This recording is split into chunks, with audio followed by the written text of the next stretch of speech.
disaster investigator.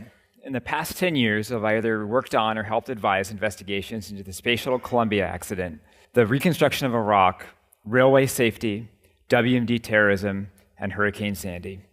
What this means is that you never, ever want to see me in your office. If I am working for you, you have really big problems. But the truth is, we all face disaster and crisis together. It's a fact of our world. It's the flip side of all the complexity around us. Systems are going to fail. That's the easy part.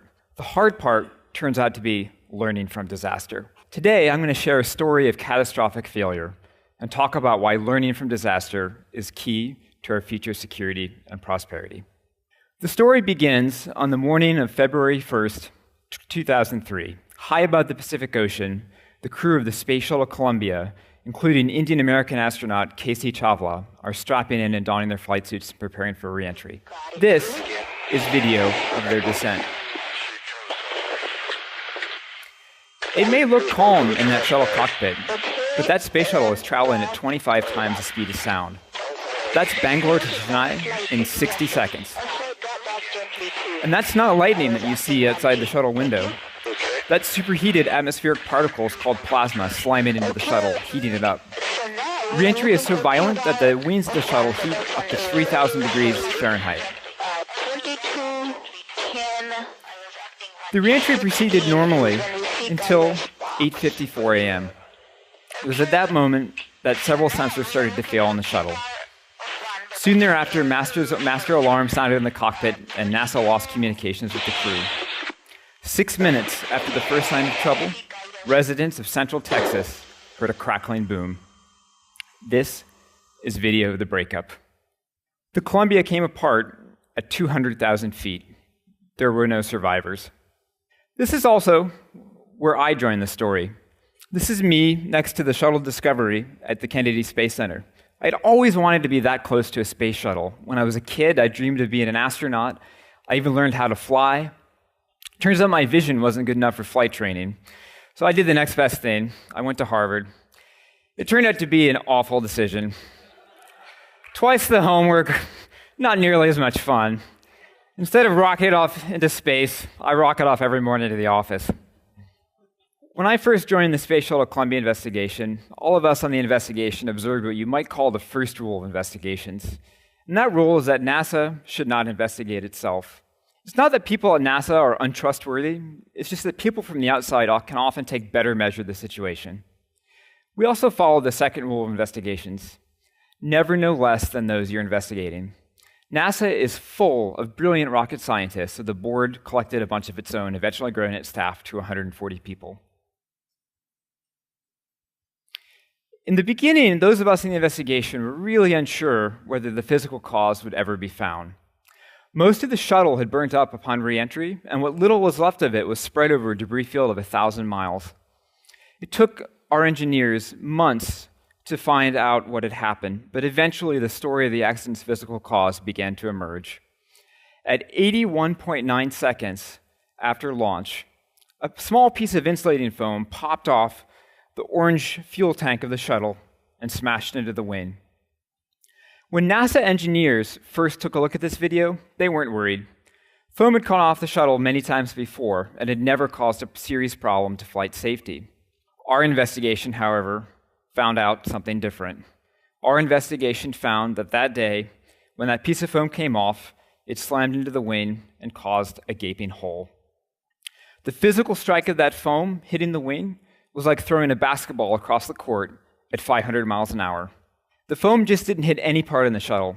It hit the most vulnerable part, the part that has to withstand the highest heat during re-entry. When we knew this, we knew what had caused the accident. As the Columbia began to re-enter the Earth, the plasma that you saw flashing outside the windows entered the left wing through the hole. This is a picture taken as the shuttle was traveling over New Mexico just before it began to break up. You can see here that the left wing is already beginning to deform. It eventually collapsed, sending the shuttle into a fatal spin. The astronauts never had a chance. Now, if this were an ordinary accident investigation, it'd be over. The physical cause was found, and it would be up to NASA to find a fix for it. But this is where the Columbia investigation invented what should be the third rule of all investigations. Don't just stop with how the accident happened, the physical cause. Figure out why it happened. There are tons of very educated safety engineers at NASA. How is it that something so elementary slipped past them? Put another way, what caused the physical cause? It was at this point that the Space Shuttle Columbia investigation began its second phase. That phase was focused on NASA's organization and safety culture, and what we found was fascinating. The first thing that we found is that there was a long history to following foam strikes on the shuttle. In the very beginning of the shuttle program, engineers were very concerned about foam strikes causing a very serious threat to flight safety. They tried to fix the falling foam, but inevitably, as you can see from this chart, every mission, and some missions, a lot of foam would come off, but every mission there would always be some. What happened at NASA is that over time, the safety engineers became comfortable with certain amounts of foam loss. Foam loss began to be interpreted as a sign that the shuttle was behaving normally. This is what the sociologist Diane Vaughan calls the normalization of deviance. NASA got used to a risk. There was something else going on at NASA. NASA was rushing to complete the space station. The International Space Station in 2003 was way over budget and behind schedule. The US Congress was not happy, and NASA was under a lot of pressure to get it right. So in part, to help everybody stay on schedule, NASA headquarters emailed this computer screensaver to shuttle engineers. Shuttle managers, every day in front of their computer, were greeted with a display that told them how many days, hours, minutes, and seconds they had to go before the job was done. In this atmosphere, no one had time to think about foam. Something else further was going on. The shuttle is a dangerous experimental technology flying at the limits of engineering. But NASA, over time, had begun to treat it more like a space airplane. NASA had become like any other organization that trades off safety, schedule, and cost. The situation was a little bit like this cartoon. The Space Shuttle Columbia investigation found that the root problem at NASA wasn't the foam, it was a broken safety culture.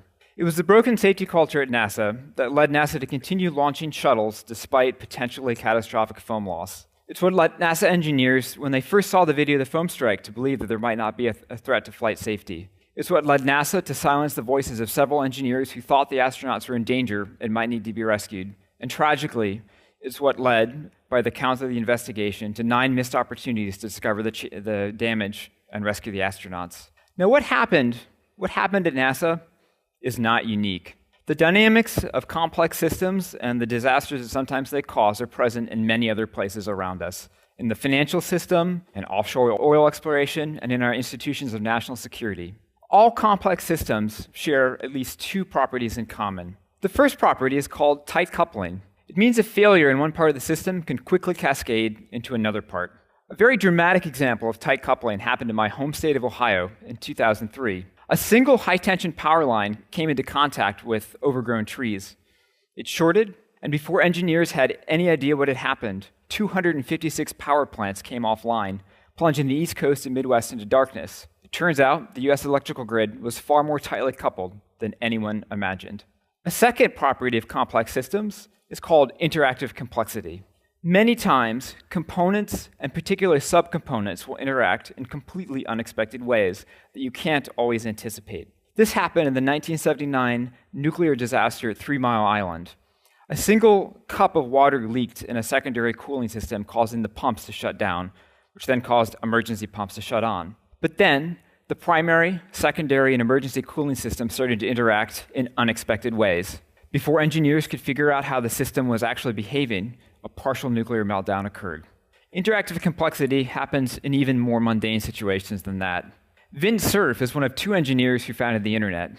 He tried to email me a few months ago, and the servers at my office rejected his email. You know you're in trouble when the person who invented the internet can't use it to send email. But this is the world we live in, with complexity around us at every level, and systems interacting in unexpected ways and in ways that are tightly coupled to one another. In fact, the internet is perhaps the most complex system ever devised. What makes today's internet different is all the devices that are now linked to it. The Internet of Things, as we call it, comprises hundreds of millions of devices and also tens of thousands of industrial control systems. The dynamics that cause danger and disaster are more present in a system like this.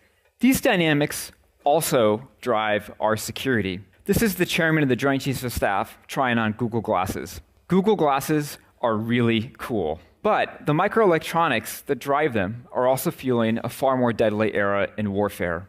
In fact, we've now arrived at something we call the security paradox. On the one hand, our world is safer and more peaceful than it's ever been before. In fact, in evolutionary terms, as the Harvard professor Steven Pinker is fond of pointing out, our race has never experienced lower rates of violence. That's the good news.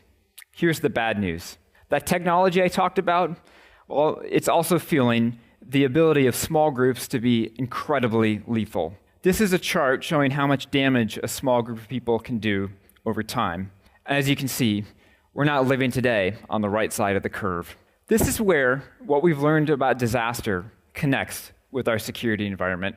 It's not just that smaller groups of people can cause tremendous harm, it's that the complex systems that power our cities and our economies and also protect us are themselves vulnerable to failure. So in this world that we live in, how do we learn from failure? How do we strive to prevent disaster and make our world a safer place? Well, I'd offer 3 suggestions. The first is just to recognize the inherent properties of complex systems. When you see complexity, you might think that someday we could build the perfect system that would never break down. Well, think again, and being prepared to anticipate surprise will help us prepare for it. The second lesson is that disasters are themselves opportunities to learn from, but that learning is not going to happen automatically. It turns out that no one likes to be investigated. Not NASA, not operators of nuclear power plants, not any one of us. So if you're a country or a company that doesn't have an independent tradition of investigation, you should start one. The third lesson is the most important of all. The third lesson is to not just stop with how accidents occurred, but to seek out that why they occurred. You have to walk back the causal chain. You might have a problem with falling foam, or you might have a problem with your management culture rushing to launch. You won't know until you take that walk. And the other lesson to learn there is that it's not just about the technology. It's about the humans that are around the technology. You might fix the technology and have a human problem, so you also have to fix the humans too. If you obey those 3 lessons, you will never see me in your office. Thank you.